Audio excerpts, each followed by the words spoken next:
qu'il va y avoir ce mois-ci, avant la fin de... avant Noël, une nouvelle phase dans la lutte contre le démantèlement des gangs. Il avait même précisé que les bandits seront poursuivis jusque dans leur dernier retranchement. Autant dire qu'il y aura pour la première fois des affrontements corps à corps. Ouais. Expliquez-nous. Bon, ouais, ce que le commandant en chef a dit. Maintenant, nous sommes dans la phase des opérations décisives. Et c'est pour cela qu'il a dit que nous allons maintenant poursuivre les bandits jusqu'à la fin. Donc c'est vrai. Ce qu'il faut savoir, la première chose, c'est que nous sommes arrivés ici au mois de juin. Et depuis le mois de juin, c'était la phase du déploiement. Et ça a pris 6 mois. 5 mois, c'est pas 6 mois, 5 mois. Donc c'est la fin du mois du novembre qu'on a terminé la phase de déploiement. Donc, maintenant, vous êtes en train de nous dire que ça, c'était la phase de reconnaissance qui était, si longue? Oui, c'était si longue. C'était la phase de reconnaissance, la phase de recevoir les matériaux, les armes, tout ça. Et puis les personnels des pays qui allaient envoyer les policiers ici pour la MSS. Donc on a terminé cette phase-là. Donc maintenant, nous allons commencer avec la phase des opérations décisives. Et c'est très compliqué, oui, et c'est là que nous avons déjà commencé au mois de décembre. Donc les opérations décisives vont débuter. Les Haïtiens doivent le mettre en tête. Voilà. Dès ce mois de décembre. Dès ce mois de décembre. Oui, c'est pour cela que le chef commandant Otoungé a déclaré ça. Oui. Maintenant, qu'est-ce qui vous faisait défaut? Qu'est-ce qui a manqué? Pourquoi 5 mois? Pourquoi? C'est selon le programme du MSS. Il y avait 4 phases. Le premier phase, c'est déploiement.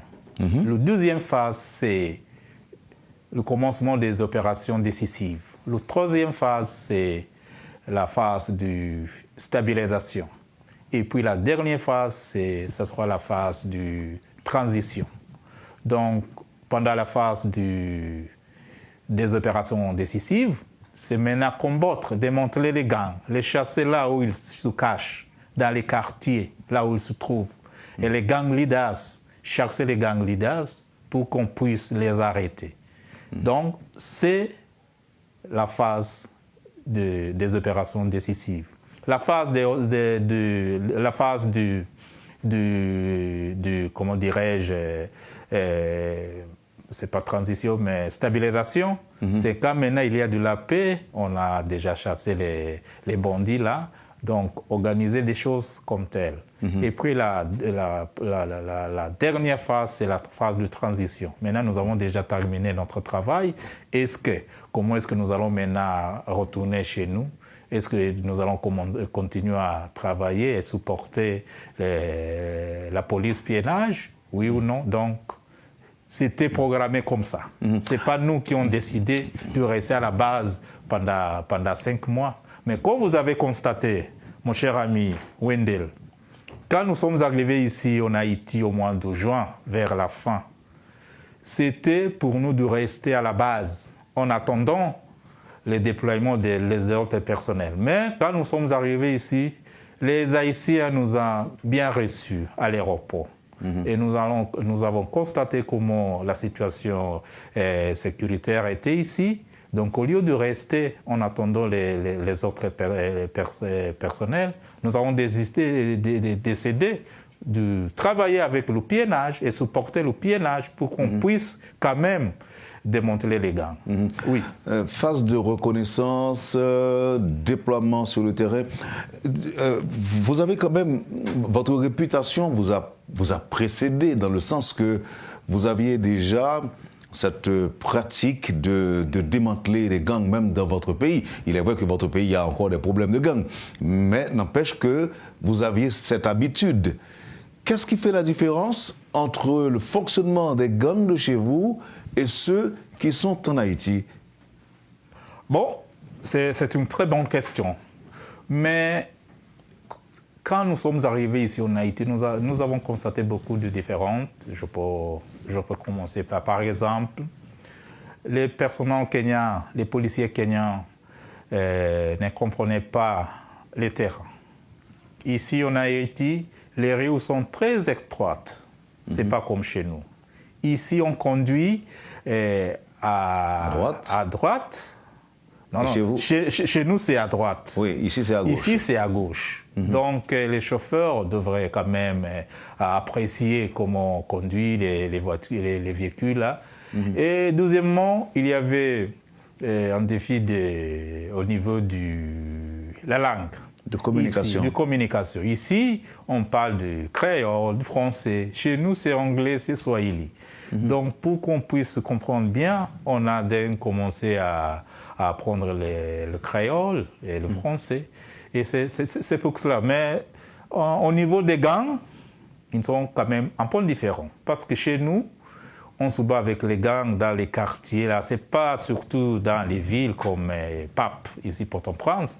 Mais ici, quand nous sommes arrivés ici, ce sont les gangs qui utilisent, ils profitent des bâtiments déjà abandonnés. Vous voyez, chez nous, on n'a pas de bâtiments abandonnés. Oui, donc c'était le combat très clos. C'était le combat, oui, très proche, comment dirais-je. Oui, c'est ça. Alors, chez vous, c'est comme ça? Oui. Oui. OK. Est-ce qu'on peut considérer cette différence comme étant des obstacles pour vous?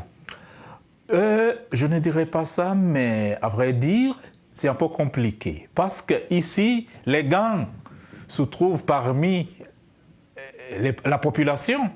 Ils ne sont pas vraiment très isolés. Et oui, ils sont parmi la population. Donc, il faut quand même marcher un peu lentement. Oui, sinon, on allait tuer beaucoup du civil, vous voyez, les civiliens, oui. Donc, mais comment vous allez vous y prendre pour éviter qu'il y a trop de dommages collatéraux? Oui, donc la première chose, nous sommes venus ici pour supporter le piénage. Donc, chaque jour que nous sommes à l'extérieur, là, nous sommes toujours accompagnés par la piénage. Nous faisons les opérations conjointes avec les piénages. Donc, pour cela, comme ça, les piénages nous dirigent comment réagir sur le terrain. Oui, et puis quelquefois, ce sont les policiers haïtiens, le piénage, qui dirigent les opérations. Donc comme ça, nous ne pouvons pas tuer n'importe qui. Oh, OK. Là, je comprends. Cette semaine encore, M. Otungue a fait état de certaines informations. Par exemple, il y a une frange de la presse locale et internationale qui entrave le travail de la mission. Ouais. Vous avez des éléments pour nous expliquer cette compréhension ou bien pour nous dire exactement à quoi le général, le commandant-chef voulait faire allusion? Bon, à vrai dire, mon ami, nous, les Kenyans, nous nous sentons comme les Haïtiens. Nous sommes les Noirs comme les Haïtiens. Donc même la culture, c'est presque la même comme celle des Kenyans. Et c'est dommage que maintenant que nous rentrons dans la phase des opérations décisives, bien sûr, les gangs, il y a les gens qui ne sont pas vraiment très contents avec ça. Donc on a commencé à avoir beaucoup de propagande. Parmi les propagandes qu'on a partagées, qu'on a vues dans les médias sociaux, c'est qu'il y a les policiers kenyans qui ont démissionné, il y a les policiers kenyans qui n'ont pas encore reçu leur salaire. Mais c'est faux. Donc il faut bien constater qu'il y a les gens, il y a les organisations qui ne sont pas contents, maintenant que nous faisons beaucoup de progrès. Parce que nous rentrons dans la phase des opérations décisives. Oui. Vous dites progrès. Oui. Alors que les Haïtiens ne voient pas encore ces progrès. Moi je suis toujours les réseaux sociaux, mais je commence à constater que les Haïtiens maintenant commencent à apprécier ce que les Kenyans, la mission MSS font. Oui. Les Haïtiens jusqu'à présent sont, je dirais, sceptiques par rapport aux capacités policières haïtiennes et de la mission. Pour vaincre les groupes armés, ils constatent que 6 mois après le début de déploiement de la mission, c'est comme si que ça piétine. Il est vrai que vous venez de donner quelques explications, mais l'impression c'est que l'on piétine, on fait du surplace. Tandis que les groupes armés gagnent davantage de terrain. Alors qu'il n'y a pas beaucoup de résultats, les groupes armés gagnent de nouveaux territoires. Comment renforcer la crédibilité de la mission aujourd'hui? Moi je comprends la population haïtienne et j'apprécie beaucoup la population haïtienne. Quand nous sommes arrivés ici, la population haïtienne avait beaucoup d'espoir. C'est vrai, la situation était catastrophique, mais la population haïtienne avait beaucoup d'espoir. Donc au lieu de rester à la base en attendant les autres policiers d'arriver, nous avons commencé à travailler avec le piénage. Et ils ont raison pour critiquer ce que nous faisons. Mais à vrai dire, nous avons déjà fait beaucoup de progrès. Pour assurer les Haïtiens, c'est que selon le programme, comment on a programmé la mission MSS, à la fin du 5 mois, il devrait avoir au moins 2500 policiers sur le terrain. Malheureusement, nous sommes seulement 400 sur le terrain.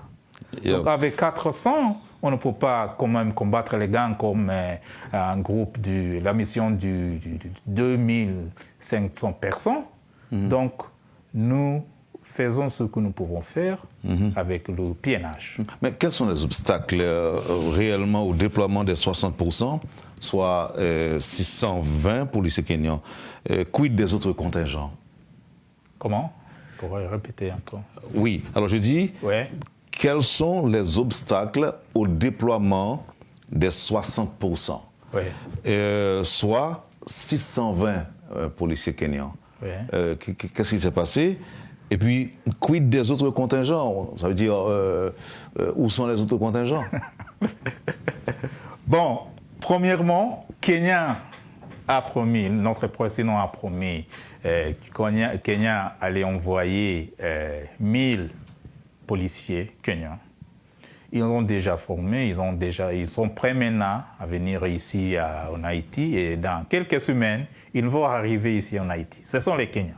Donc les 620, les six policiers, ils vont arriver dans quelques semaines. Je ne peux pas qualifier quand, mais dans quelques semaines. Pour les autres pays qui devraient déployer leurs policiers, je sais que les Guatémalens vont arriver. Je sais que le Bahamas, ils vont ajouter leurs policiers ici. Je sais que, comment dirais-je, les Jamaïcains, lui aussi, ils vont ajouter les policiers ici. Donc, vers la fin du mois de décembre, nous allons avoir une augmentation des policiers. Considérable? Disons environ, si tout va bien, peut-être 1000. 1000 autres? Oui, 1000. Okay. Mais j'ai appris aussi qu'il y a un dirigeant qui avait promis d'envoyer des militaires ou des policiers en Haïti. Mais à un moment donné, en raison des informations qui circulent selon lesquelles la terreur est partout en Haïti, il avait même demandé à ses agents de ne pas rester en Haïti s'ils se sentent vraiment en danger, de retourner dans leur pays. Vous avez entendu ça? Oui, j'ai bien. Je sais que tu veux parler du Bahamas. En effet. C'est le gouvernement du Bahamas qui a dit ça, mais il a clarifié ça. Ce n'était pas les policiers, les soldats qui sont à la MSS, mais c'était sur leur ambassade, le consulate ici en Haïti. Là, les soldats sont toujours ils travaillent toujours à la MSS, donc ils n'ont pas envie de... Ils ne sont pas partis. Ils ne sont pas partis. Okay. Ils ne sont pas partis. Quel est, pour l'instant, le niveau de financement actuel de la mission? Ça, je ne peux pas quand même aller très profondément à expliquer ça parce que ça reste avec Washington, avec l'ONU, avec le Trust Fund. Mais je sais qu'il y a beaucoup de pays qui ont promis de contribuer au fonds. Donc je suis sûr que ça va aller. Oui. Ça va aller. Et ce que vous avez déjà est suffisant pour, je dirais, pour maintenir les opérations conjointes avec la partie haïtienne? Oui. Ce que vous avez comme fonds? Oui. Comme fonds, oui. Mais même aussi les matériaux, les arts, oui, nous en avons. Oui. Certains gens évoquent la nécessité que vous utilisiez des drones pour mener vos opérations. Comment ça se passe? Est-ce que vous en avez ou bien vous attendez? Nous avons des drones, mon ami, nous avons des drones. Est-ce que vous les utilisez? Oui, bien sûr. Est-ce que ça donne des résultats? Beaucoup de résultats. Comme nous, par exemple, c'est le piénage. Il a les drones. Nous utilisons toujours les drones avec nos piénages. Les États-Unis nous ont donné les drones. Nous utilisons toujours les drones. Nous avons le drone à Port-Sondé. Nous avons les drones à la Police Academy, à l'Académie de police. Oui, nous avons les drones ici à la base. Mais vous savez aussi que les gangs aussi ont des drones. Voilà, je sais qu'ils ont des drones. Et bon, donc comme ça que nous devons avoir les drones aussi. Oui. Oh, ok. Est-ce qu'à l'avenir, vous prévoyez d'effectuer des vols à l'hélicoptère, par exemple? Oui. Dans le cadre de vos opérations? C'est déjà programmé, mon ami. Oui, nous avons des pays qui vont nous donner El Salvador, il va nous donner les avions, hélicoptères pour le Guatemala, même chose, qu'on puisse employer ici sur le terrain. Vous êtes en train de nous dire que ça va être quelque chose de grandiose, de gigantesque, je dirais? Voilà, parce que c'est nécessaire pour insérer les policiers sur le terrain, parce qu'ici on a constaté que les gangs bloquent toujours des routes. Donc pour y arriver au cas de massacre, au cas d'une attaque, pour arriver sur le terrain, tu trouves que la route est déjà bloquée.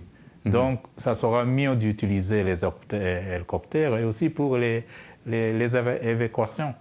Oui. Qu'est-ce que ça vous a dit? À quel niveau vous vous êtes senti interpellé, choqué par le massacre perpétré le week-end dernier sur des membres de la population civile non loin de Cité Soleil? Qu'est-ce que ça a fait sur vous alors que vous êtes là, vous êtes en Haïti? Bon, c'est pas bon. C'est dommage que ça peut arriver quand nous sommes ici en Haïti. C'est pas bon. C'est mauvais. Mais ce que je peux assurer les Haïtiens, c'est presque la même chose qui est arrivée à la Antibonite. Tu te rappelles, au mois d'octobre, on a fait le massacre à Antibonite et à cause de ça, nous avons envoyé notre équipe jusqu'à Port-Sondé pour pacifier les routes là, et maintenant ça va. Même ici, à Cité Soleil, à Bel-Air, à Solino, nous avons déjà nous installé à IG Piénage. C'est pour cela que nous pouvons être un peu proches de la population. Delmas, IG Delmas, le National Port et les endroits comme ça. Donc, c'est dommage que ce qui est arrivé pendant le week-end, mais nous sommes en train de faire quelque chose. Vous n'aviez pas reçu d'appel à l'aide de la part de la population ce jour-là? Non, malheureusement non. Malheureusement non.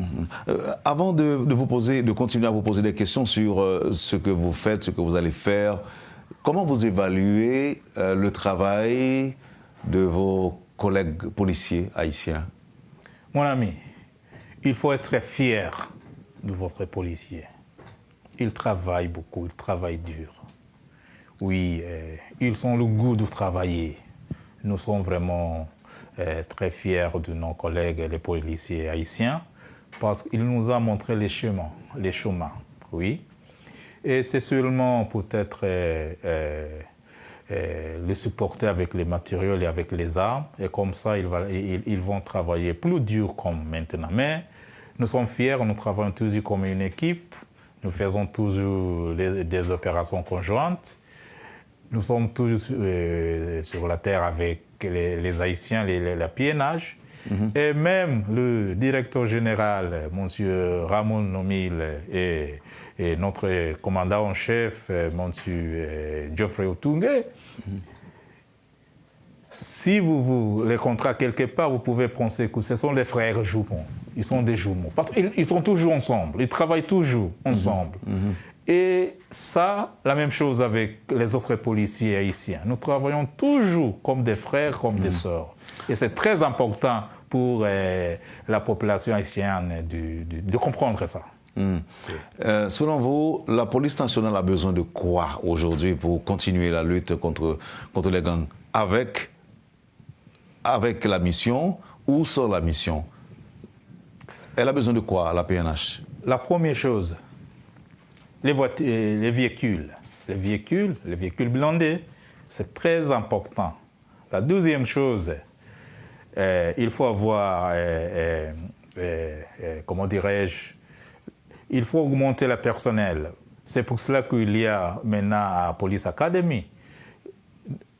Quand nous sommes arrivés ici, la Police Academy était fermée. Donc, pour les nouveaux policiers, ils sont maintenant en train d'être formés à la Police Academy. Donc, il faut avoir...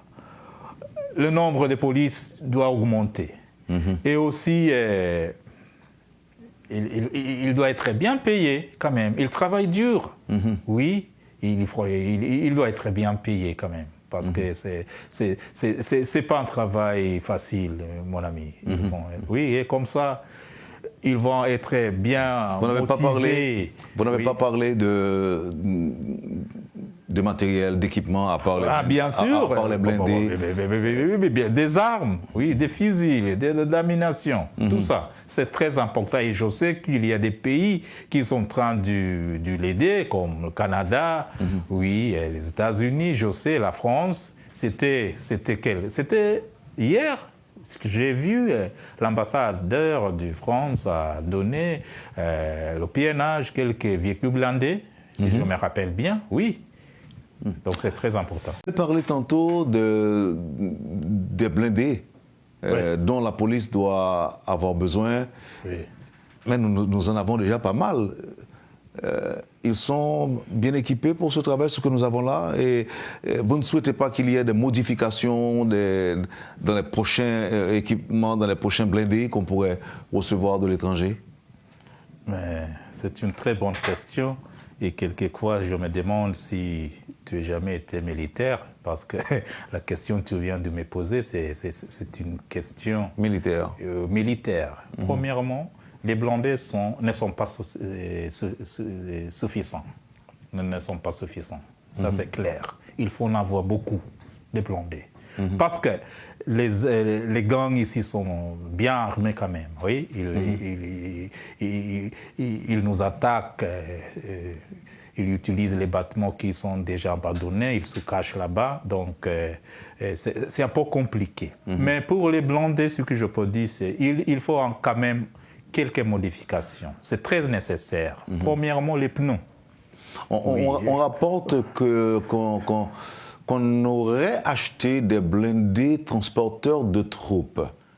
Or, ce n'est pas ce qu'il nous faut exactement. Non, c'était en début, mais maintenant on a changé. On a changé. Nous avons réussi. C'était comme nous sommes commencé cette mission au mois de juin. Les États-Unis nous ont amené les blindés, justement pour transporter les personnels. C'était comme ça. C'est ce que nous appelons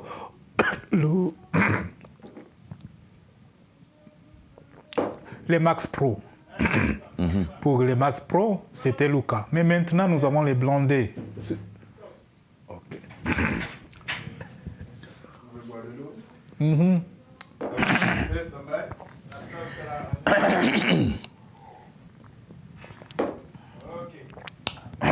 Ça va? Ah oui, ça va maintenant. Oui. Oui, donc pour les blindés, en début, nous avons eu les blindés qu'on appelle Max Pro et c'était pour eux-mêmes transporter les personnels. Mais maintenant, on a changé. Nous avons des blindés qui sont bien faits. Ce sont les blindés pour combattre les gangs. Oui. Et pour les modifications, c'est au niveau des pneus. Parce qu'on a constaté que les bandits, ils attaquent les pneus. C'est là où ils diffusent les pneus. Donc, il faut avoir les pneus qui ne peuvent pas être déchirés, juste comme ça. Les pneus? Oui, les pneus. Oui, les pneus. Les pneus. Les pneus. OK. Oui. Alors, nous autres, en Haïti, nous disons pneus. Le pneu, ouais, voilà, vous avez raison. Et deuxièmement, pour un peu de modification, nous avons ce qu'on appelle les turrets. Turrets, ce qu'on a à haut là-bas, les turrets, ils ont ouvert. Il faut être fermé. C'est très. À cause le molotov. Ici, les gangs utilisent molotov. Ils jettent les molotov des bâtiments abandonnés. Ils jettent les molotov. Et si les molotov tombent dans les véhicules blindés... Donc, ils lancent des cocktails molotov. Voilà, cocktails molotov. Et voilà. les blindés que nous avons actuellement ne seront pas affectés par ça? Bon, oui, heureusement, ils ne sont pas affectés, mais c'est quand même dangereux parce que les turrets sont ouverts.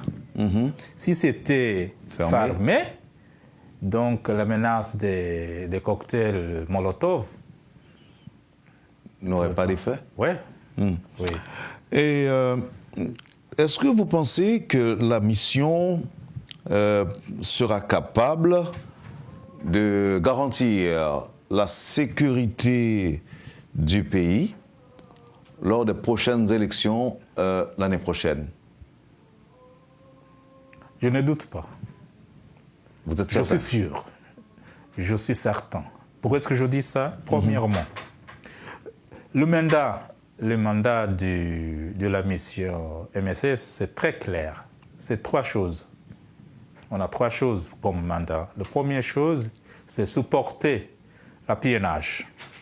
La deuxième chose, c'est sauvegarder les infrastructures critiques, oui, les bâtiments gouvernementaux et tout ça. La troisième chose, c'est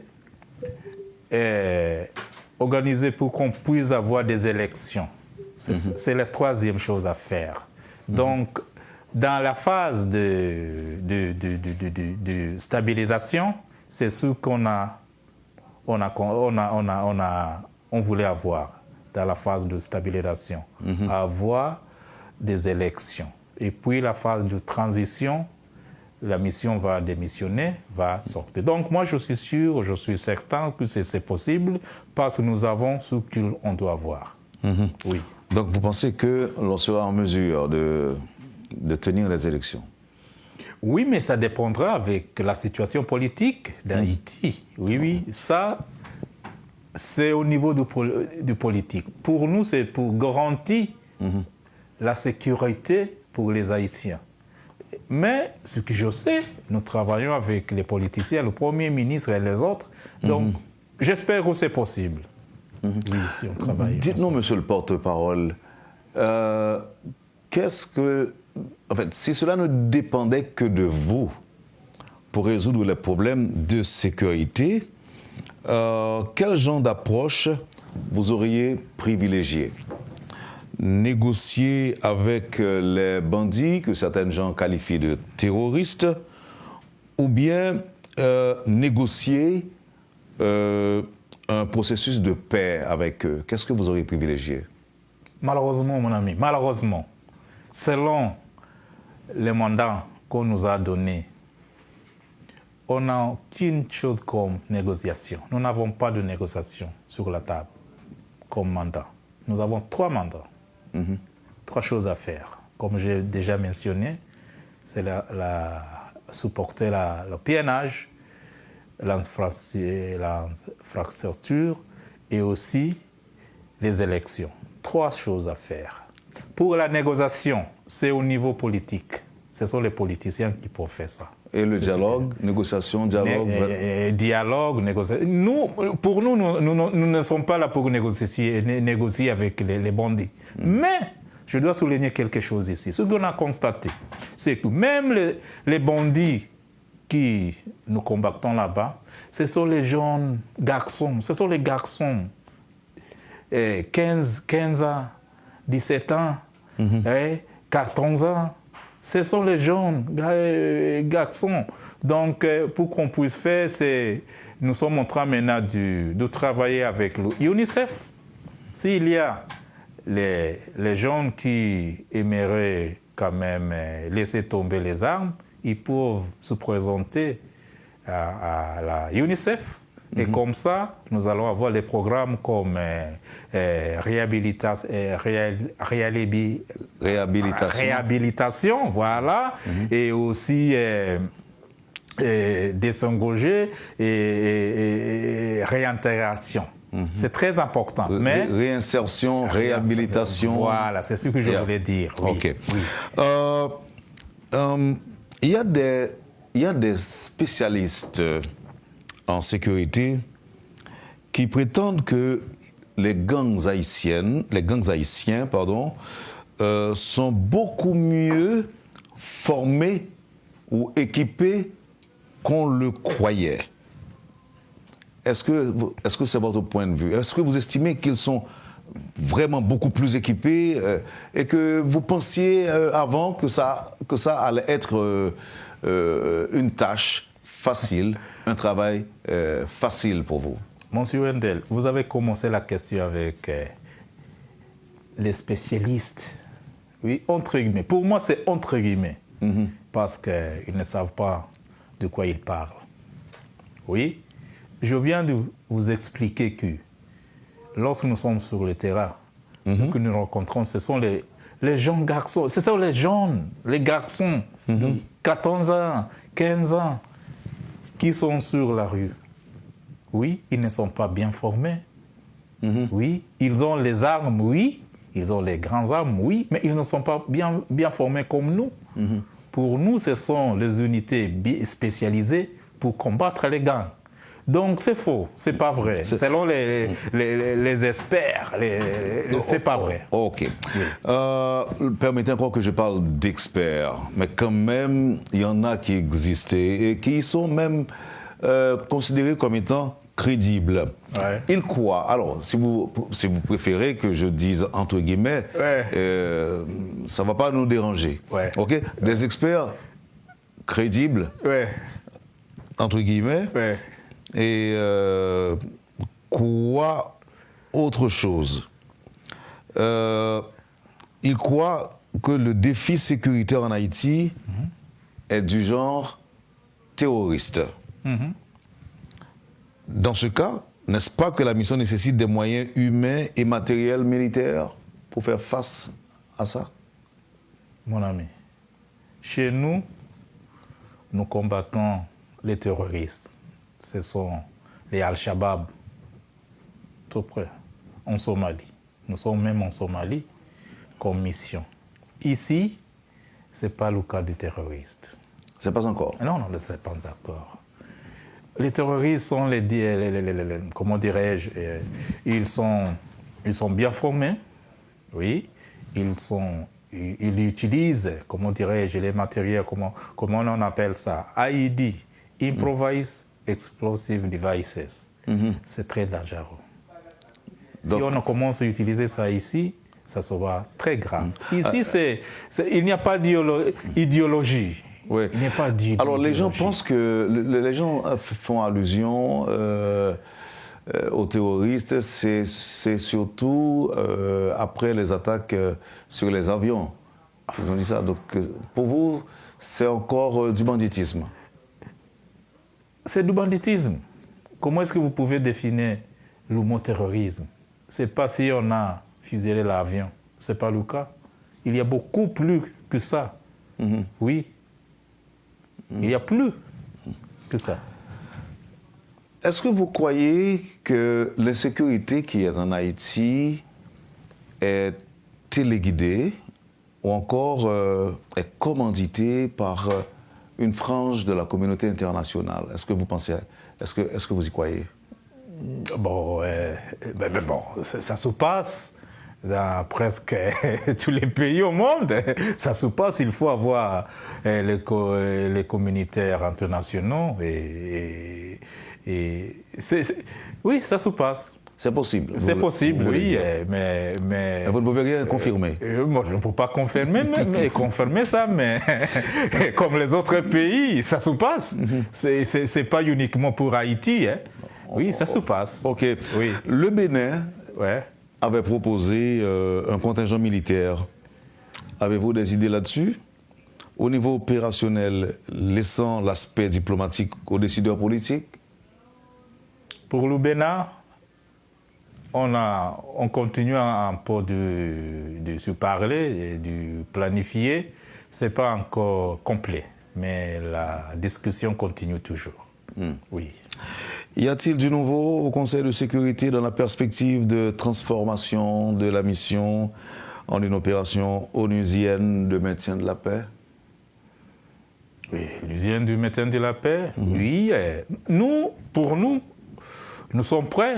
Si ça prend la direction de l'usine, ça va. Mais la plus importante, c'est que est-ce qu'il y a des fonds? Oui, des monétaires. Il y a des fonds pour la mission. C'est le plus important. Si on peut avoir des fonds grâce à l'ONU, ça va avec nous. Oui. Le vrai message, monsieur le porte-parole, Oui. à adresser aux Haïtiens aujourd'hui, relative à votre présence ici en Haïti, ce serait quoi le message? Le message? Bon, ça, je dois respirer un peu et puis je vais te répondre. Mais, à vrai dire... Vous pouvez boire un peu d'eau. Oui, je peux même boire. Mais à vrai dire, nous sommes vraiment très contents, très fiers des Haïtiens. Nous aimons les Haïtiens. Ils sont nos frères, nos sœurs. Nous aimons les Haïtiens. Et quelle différence y a-t-il, selon vous, entre les Kenyans et les Haïtiens? Je dirais, c'est la position géographique. C'est seulement ça. Seulement ça. Oui. Donc, ceci dit, vous vous sentez chez vous? Nous nous sentons très à l'aise. Nous nous sentons chez nous. Et c'est pour cela que nous travaillons très dur, nuit. Malgré la différence de langue, malgré la difficulté dans la communication, vous vous sentez chez vous? Bon, la difficulté n'existe plus. Je sais qu'il y a beaucoup de policiers kenyans qui maintenant parlent le créole couramment. Ah ouais? Ils parlent le créole. Ils l'ont appris où? Ici en Haïti. En 5 mois? À 7 mois, oui. Oui. Si nous avons à Port-Sondé, ce sont les Kenyans qui travaillent avec les policiers haïtiens. Il y a des gens qui parlent Pas de barrière culturelle, on s'adapte facilement? On s'adapte très vite. Heureusement, grâce à la étroite collaboration entre PNH et les policiers, on a surmonté ça. Donc nous sommes vraiment très fiers des Haïtiens. Nous aimons qu'au mois de décembre, ils fêtent le jour de Noël à la campagne. Nous allons essayer de toute façon de débloquer les routes nationales qu'on a bloquées, surtout avec les gangs.